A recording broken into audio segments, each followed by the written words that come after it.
Hello dear students, कैसे हैं आप लोग। बच्चों, लास्ट वीडियो आपने देख लिया होगा, आई होप, तभी आप इस वीडियो पे आए हो। तो लास्ट वीडियो में हम लोग फ्रूट डिस्कस कर रहे हैं। इसमें हम लोग जा रहे हैं डिस्कस करने के लिए सीड के बारे में। हालांकि एनसीईआरटी में बहुत थोड़ा सा दिया हुआ है, बट हम लोग यहाँ पे थोड़ा अच्छे से डिटेल में डिस्कस करेंगे। बच्चों, अगर आपको ये वीडियो अगर अच्छा लगता है तो आप वीडियो को लाइक करिए, शेयर करिए अपने फ्रेंड्स के साथ, और आप लोगों में से जो भी मेरे चैनल पे नया आया है तो चैनल को सब्सक्राइब जरूर करिएगा। तो चलो हम लोग डिस्कस करते हैं आगे सीड को।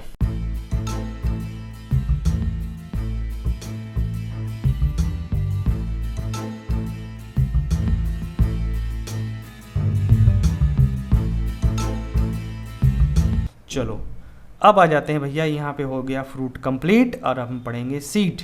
तो जैसा कि हमारा इनिशियल डिस्कशन था फ्रूट डेवलपमेंट्स को लेके, तो वहाँ पे मैंने आपसे कहा था कि ये जो ओव्यूल होता है ये आफ्टर फर्टिलाइजेशन डेवलप हो जाएगा, किसमें, सीड में डेवलप हो जाता है। तो ये पोस्ट फर्टिलाइजेशन इवेंट्स होता है। तो जनरली अगर हम देखते हैं कि क्या क्या सीड के पार्ट्स होते हैं, या इसको हम लोग कंपोनेंट भी कह सकते हैं, component of seed. Component of seed में यहाँ पे आपको क्या क्या मिलेगा, सीड कोट मिलता है, उसके बाद एम्ब्रियो मिलता है। तो एनसीईआरटी में ये दो चीज़ ही मेंशन कर दिया, seed is made up of the seed coat and embryo. But बच्चा लोग, आपको इसके साथ एम्ब्रियो के साथ साथ आपको याद रखना है कि यहाँ पे आपको क्या क्या है, यहाँ पे इसके एम्ब्रियो को तो मैं अलग से बता दूँ, बट इसके साथ एक एंडोस्पर्म्स भी होता है जो कि न्यूट्रिटिव टिश्यू की तरह काम करता है। तो if you are talking about the component of the seed, तो there is 3 component, seed coat, endosperms and embryo. तो एम्ब्रियो भी होता है, मतलब एक छोटा सा एम्ब्रियो होता है। जब सीड को मिट्टी में लगाएंगे तो उसी से नया प्लांट बनता है। तो नया प्लांट कहाँ से बनेगा, अगर एम्ब्रियो होगा तभी बनता है। ठीक है, अब इसमें जो एम्ब्रियो है इसके बारे में थोड़ा और डिटेल डिस्कस करें।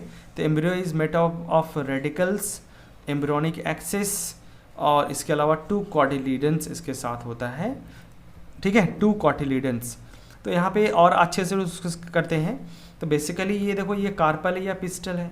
इस कार्पल पिस्टल्स के ओवरी के अंदर यहाँ पे ओव्यूल होता है, और यही ओव्यूल फर्दर डेवलप जब होता है तो ये क्या कर लेता है, यहाँ पे इसको थोड़ा डिटेल में देखते हैं। तो ये ओव्यूल है, देखो ये ओवरी हो गया, ओवरी का वॉल हो गया, और इसके अंदर ये पूरा ओव्यूल है।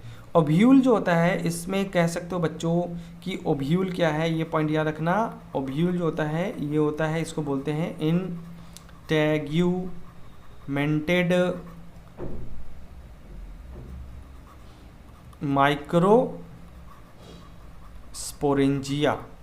Microsporangia, integumented microsporangia. अब ये माइक्रोस्पोरेंजिया क्या है, तो जब प्लांट क्लीनर पढ़ेंगे तो वहाँ पे और इसको डिटेल में देखेंगे।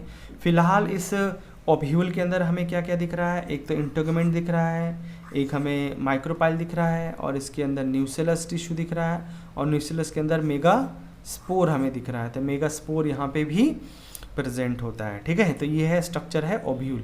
और यही ओव्यूल, हाँ, ये जो ओव्यूल है ये सीड नॉट फ्रूट, किसका, सीड का डेवलपमेंट करने वाला है। ठीक है, साथ में एक पॉइंट यहाँ दे रखना कि सम फ्रूट जैसे कैस्टर्ड ले लो, तो उसमें क्या होता है, एंडोस्पर्म जो होता है ये फॉर्म्ड हो जाता है after double fertilisation. Double fertilisation क्या होता है बच्चों, तो ये कैरेक्टरिस्टिक फीचर होता है किसका, एंजियोस्पर्म्स का। तो एक फर्टिलाइजेशन होगा तो उससे जाइगोट बनता है, और एक और फर्टिलाइजेशन होता है उससे ये एंडोस्पर्म्स बनता है। तो इस तरह से 2 बार फर्टिलाइजेशन हुआ, तो 2 बार फर्टिलाइजेशन को हम लोग क्या टर्म दे देते हैं, डबल फर्टिलाइजेशन टर्म देते हैं। ठीक, नेक्स्ट बच्चों देखते हैं, अगर हम type of seed on the basis of, किसके बेसिस पे, एंडोस्पर्म्स फॉर्मेशन होता है या नहीं होता है, उसके बेसिस पे अगर हम इसको कैटेगराइज करें तो इसको हम लोग 2 ग्रुप में बांट सकते हैं। वैसे मैंने 3 बना के रखा है, बट इसमें 2 ही तुम लोग बोलना। एक हो गया एल्बोमिनस सीड, या इसको एंडोस्पर्मिक सीड कहते हैं। दूसरा होता है नॉन एल्बोमिनस सीड, या इसको बोलते हैं non endospermic seed. Non endospermic seed, यहाँ पे ई छूट गया है ना, एंडोस्पर्मिक सीड कहते हैं। और एक तीसरा जो कैटेगरीज है इसको हम लोग पेरिस्पर्मिक सीड कहते हैं। तो इसको अलग से ही रखना, ठीक है, इसको एकदम डिफरेंट ही रख कह सकते हैं। देखो, जब फर्टिलाइजेशन होता है, डबल फर्टिलाइजेशंस, तो जाइगोट और एंडोस्पर्म दोनों बनता है। बट अगर मान लो क्या हो जाए कि अगर एंडोस्पर्म सीड फॉर्म्ड होने तक अगर बच जाता है, मतलब यहाँ पे क्या हो गया, seed retain the part of the endosperms as it is not completely used up during the embryonic development, मतलब जब एम्ब्रियोनिक डेवलपमेंट होता है तो इस एंडोस्पर्म्स का यूज़ होता है, मतलब पर्टिकुलरली ये जो एंडोस्पर्म है सीड के अंदर इसीलिए बना था कि वो जो एम्ब्रियो है उसको न्यूट्रिशन मिल सके। तो एम्ब्रियोनिक डेवलपमेंट के टाइम पे जब एंडोस्पर्म कंज्यूम हो रहा होता है तो हो सकता है कि कंप्लीटली कंज्यूम हो जाए या हो सकता है कि थोड़ा बच जाए। तो अगर थोड़ा बच गया है तो इसी को बोलते हैं एल्बुमिनस या एंडोस्पर्मिक सीड कहते हैं, जैसा कि मोस्टली मोनोकोट के केस में होता है। वीट, मेज, बार्ली, कैस्टर्ड, सनफ्लावर, ये सब इसके एग्जाम्पल्स में आ जाते हैं। उसके अलावा नॉन एंडोस्पर्मिक सीड की बात करें बच्चा लोग, नॉन एंडोस्पर्मिक सीड्स की बात करें तो उसमें आपका, या नॉन एल्बुमिनस सीड की बात करें तो उसमें हम लोग क्या देख सकते हैं कि यहाँ पे जो सीड आपको मिलता है उसमें आपका एंडोस्पर्म्स बचता नहीं है, तो no residual endosperms as it is completely consume during the embryonic development. तो ये हमें ज़्यादातर केसेस में कहाँ मिलेगा, डाइकोट के केसेस में मिलता है। समझ में आया? इसमें जैसे पी है, बीन है, ग्राम है और ग्राउंड नट है। ठीक है, तो ये कुछ एग्जाम्पल्स है, इनको हमें खास तौर पे ध्यान में रखना है। एक चीज़ यहाँ और गौर करना है हम लोगों को, गौर करने वाली बात ये है कि ये जो कैस्टर है ना, ये एक्सेप्शन है बच्चों। ये एक्चुअली में क्या है, जैसे यहाँ पे मैंने लिखा मोनोकोट, लेकिन ये क्या है, ये है डाइकोट, और ये डाइकोट में होते हुए भी क्या है, एंडोस्पर्मिक सीड होता है। उसी तरह से एक एग्जाम्पल यहाँ मैं लिखता हूँ ऑर्किड। ऑर्किड ये होता तो है मोनोकोट, समझे, ये क्या है, मोनोकोट है, लेकिन ये बच्चा लोग देख सकते हो कि ये क्या है, ये नॉन एंडोस्पर्मिक सीड के कैटेगरीज में डाल के रखा है। किस में डाल के रखा है, नॉन एंडोस। तो ये दोनों एक्सेप्शन है, बहुत बढ़िया question of point of view से बहुत बढ़िया है, इसको याद रखना। पेरिस्पर्मिक सीड में क्या होया है कि अगर मान लो न्यूसेलस, अब न्यूसेलस क्या होता है पीछे जाके थोड़ा देखना पड़ेगा। तो ये जो ओव्यूल जो था, ओव्यूल के अंदर ये इंटरगमेंट हो गया, ये ओपनिंग जो होता है उसको माइक्रोपाइल कहते हैं। इसके अंदर एक मेगास्पोरोसाइट्स होता है जो डिवाइड होकर मेगास्पोर बनाएगा, और बाकी ये जितना सेल्स बच गया इन सबको न्यूसेलस कहते हैं। तो अगर ये न्यूसेलस जनरली तो वैसे डिजेनरेट कर जाता है, बट अगर ये न्यूसेलस डेवलप हो जाए किसी तरह के न्यूट्रिटिव टिश्यूज़ में तो उसको बोलते हैं पेरिस्पर्म्स। क्या बोलते हैं उसको बोलते हैं हम लोग पेरिस्पर्म। जैसे हम लोग वर्ड यूज़ कर रहे हैं ना एंडोस्पर्म्स, उसी तरह से ये पेरिस्पर्म्स। और सच काइंड ऑफ सीड को क्या कहते हैं, ये तीसरा कैटेगरीज था, पेरिस्पर्मिक सीड कहते हैं। क्या बोलते हैं, पेरिस्पर्मिक सीड। मतलब यहाँ पे याद रखने वाली बात क्या रह गई कि न्यूसेलस जो है वो after fertilisation if it develop हो जाए किसी तरह के न्यूट्रिटिव टिश्यू में, तो वो जो न्यूट्रिटिव टिश्यू जो न्यूसेलस से बना है उसका नाम क्या है, पेरिस्पर्म। और इस तरह के सीड को बोलते हैं पेरिस्पर्मिक सीड कहते हैं। एग्जाम्पल में एक तो ब्लैक पेपर, काली मिर्ची, कॉफ़ी, कैस्टर, ये दो चीज़ें याद रख सकते हो। तो कैस्टर में यहाँ पे पेरिस्पर्म भी होता है और एंडोस्पर्म्स दोनों होता है, तो perispermic as well as endospermic seed है कैस्टर। वेरी गुड क्वेश्चन होगा, इससे बहुत ही बढ़िया क्वेश्चन बनेगा। ठीक है, अब आ जाते हैं स्ट्रक्चर ऑफ डाइकोट सीड। तो डाइकोट सीड का अगर हम स्ट्रक्चर अगर हम बाहर से देखते हैं तो सबसे पहले तो इसमें क्या होता है, एक सीड कोट होता है। ठीक है, सीड कोट डिफ्रेंशिएटेड होता है आउटर टेस्टा और इनर टेगमिन्स में। ये दोनों डेड से लेयर होता है। क्या होता है, डेड लेयर होता है, डेड लेयर होता है, ध्यान रखना। उसके अंदर अगर हम देखते हैं तो अंदर हमें मिलेगा, सीड कोट के अंदर हमें कॉटिलिडेंस वगैरह मिलता है। ठीक है, तो बाहर अंदर का चीज़ बाद में देखते हैं, पहले बाहर से देख रहे हैं। तो यहाँ पे दो और स्ट्रक्चर हमें दिखता है, एक तो हाइलम।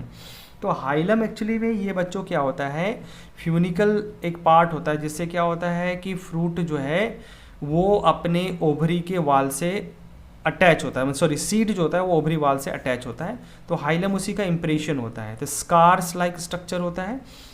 तो on the seed coat there is a scar called the hilum that क्या है, through which the developing seed are attached होता है, किसके साथ, फ्रूट के साथ अटैच्ड होता है।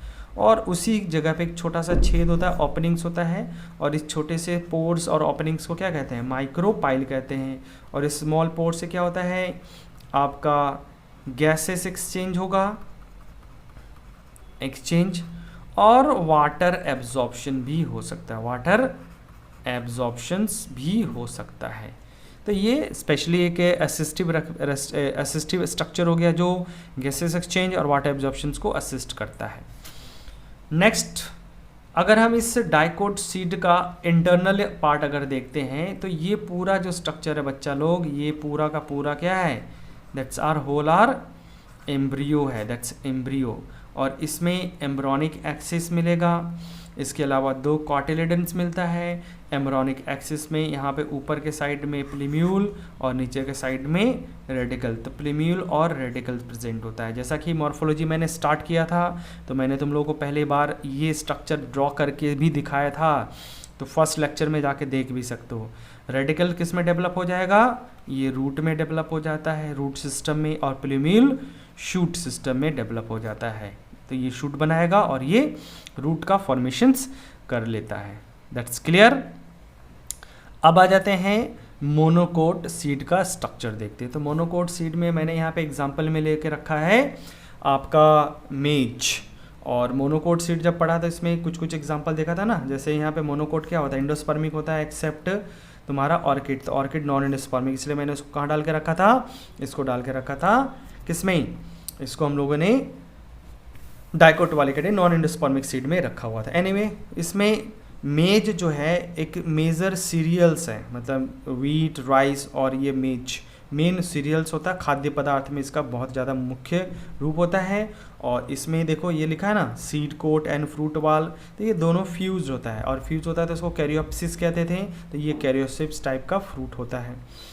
इसके अंदर हम देखते हैं तो एक बल्कि एंडोस्पर्म्स दिखता है, ये पूरा एंडोस्पर्म्स है।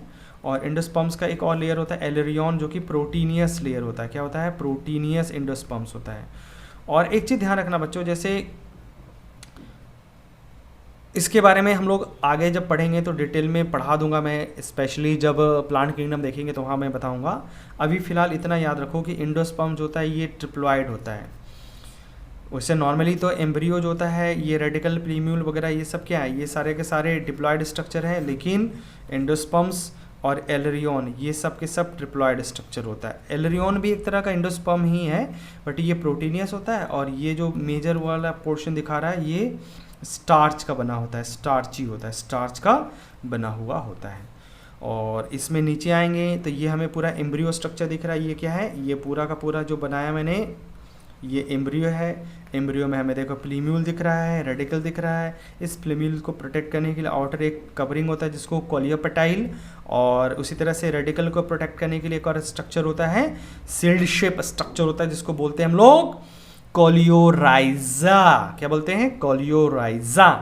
अब इसमें कॉटिलेडन तो दिख नहीं रहा, कॉटिलेडन बच्चा ये सील्ड शेप होता है। स्क्यूटेलम ही क्या रिप्रेजेंट करता है, ये रिप्रेजेंट करता है कॉटिलिडेंस को रिप्रेजेंट करता है। तो ये इसी का क्या है, कॉटिलिडेंस है। ठीक है, ये क्या है इसका, कॉटिलिडेंस पार्ट है, इसमें समझ में आ रहा है, क्लियर है। तो ये कॉटिलिडेंस हो गया।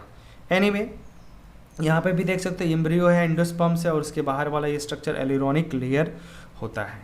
यहाँ पे कुछ पॉइंट्स लिखा हुआ है एनसीईआरटी में, तो उस चीज़ को देखो। यहाँ पे outer covering of endosperms separated the embryo bye A proteinaceous, लिखा ना, proteinaceous layer, that's called the एलरियन layer, और ये डिप्लॉयड होता है, ध्यान रखना है।